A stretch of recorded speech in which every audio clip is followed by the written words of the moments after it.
Inside Psych is back. Welcome back. It's cozy, it's rainy. Grab a blanket, grab a pillow, grab your drink, and I'm gonna answer your guys' questions.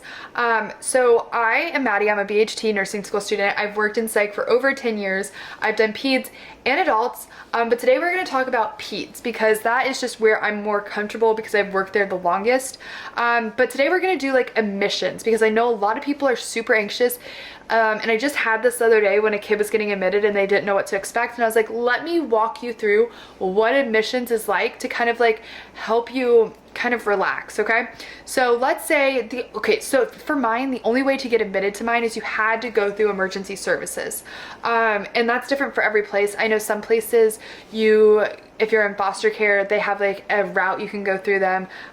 If you're at your therapist, they can recommend it, or your parents can drop you off. This, you had to go through emergency services. So let's say it's 9 p.m., right? You've been in the ER all day on a hold. You get here. I'm Maddie, I'm your BHT. I'm gonna take you up. Security's gonna wand you to make sure you don't have any weapons on you. So let's just kind of like walk through this, okay? So I'm gonna be like, hey, I'm Maddie. I'm gonna be your BHT for tonight because I'm working night shift right now, but I'm usually day shift. Do you have anything on you that you shouldn't have? You can just tell me, you're not gonna get in trouble. No, cool. Okay, well, you've been in the hospital all day. Do you want some food or water while we fill these papers out?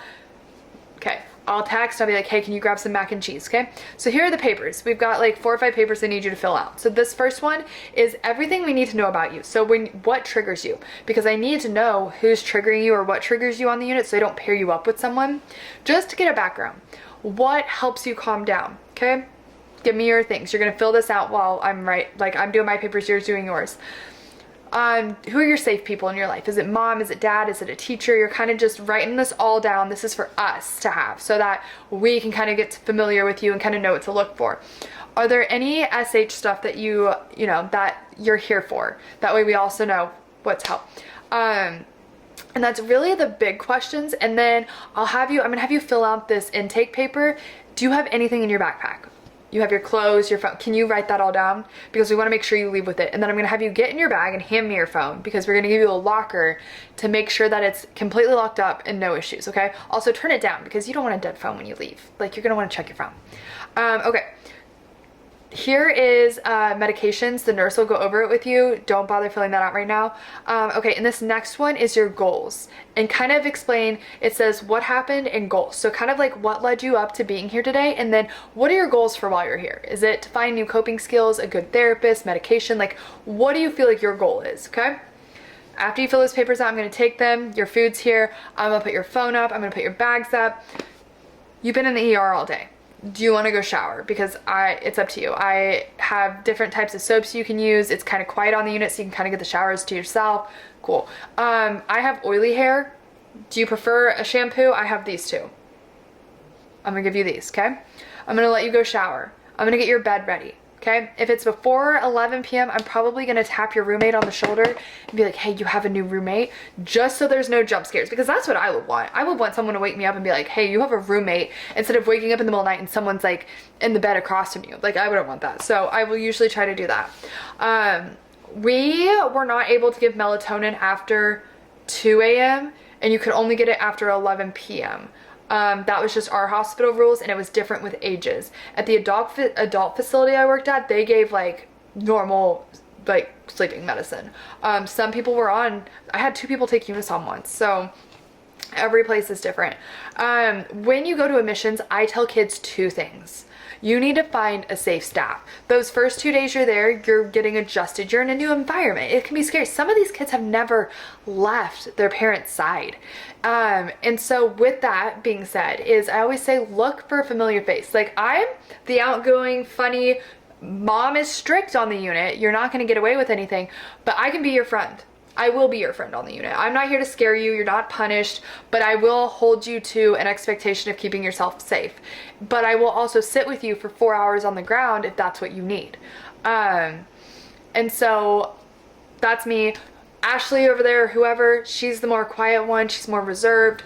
If you're more that type, you might click with her better. I usually try to give them a staff rundown. I'll be like, nurse over here, super funny, Gen Z, laid back. Nurse over here, she's really quiet if you like quiet, but she's very serious, so if she has a dry sense of humor, so if you don't work well with that, maybe go over here.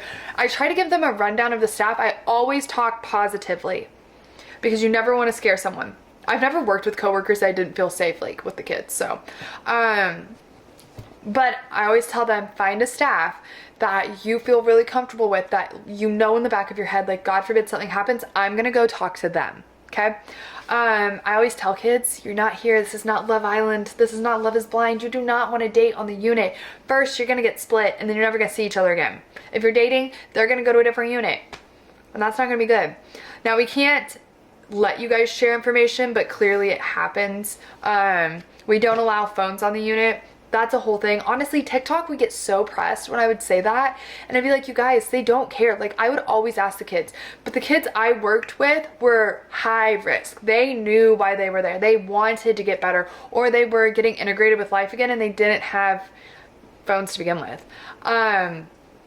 Another thing is, if you're a vegan or vegetarian or a pescatarian, or I forget all of them, tell them upon arrival. Do not be scared. Speak up so that your meals the next day follow what you have. If you have a certain religion or something that would like interfere, speak up. Speak up. You can't be scared. I always say that we try to advocate for you guys, but you have to be your biggest advocate. You have to advocate for you. Now, I will say this. There are good places, there are bad places. There are great hospitals, there are shitty hospitals. That is just what the world is. So you need to do research on the type of hospital you want. Some are like more group focused. Some are more structured. Some are more outpatient. Some are more individual. You just have to do your research. Read the reviews.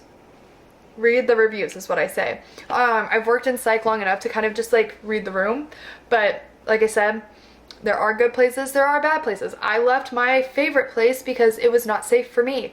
You know, you have to take care of you at the end of the day. So also, there's also patient advocates. If you leave and you are like, wow, that was not okay, report them. Report them. I am the biggest advocate. Report. You are human. You're supposed to be treated. Human rights and human decency are not an option. So if you feel like something happened, please report them to the state. You can Google, ChatGPT it. Hey, I had this experience. Who can I report to the state? I'm an advocate for that. But anyway, I'm glad you guys are back. I'm gonna do Inside Psych once a week, or maybe two, depends on like what you guys want.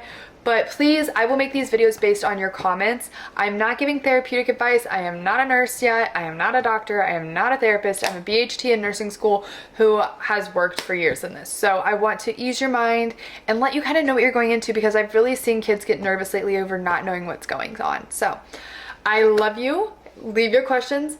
Patreon is back up if you want to join. I have a TikTok. Go to my TikTok, it explains what it is. Basically, it's $15, but whatever money we get from it, we pour back to you guys and send you stuff. So I love you. It might be a bad day month here, but it's not a bad life, and I'll see you on the flippy floppy. Welcome back to Inside Psych.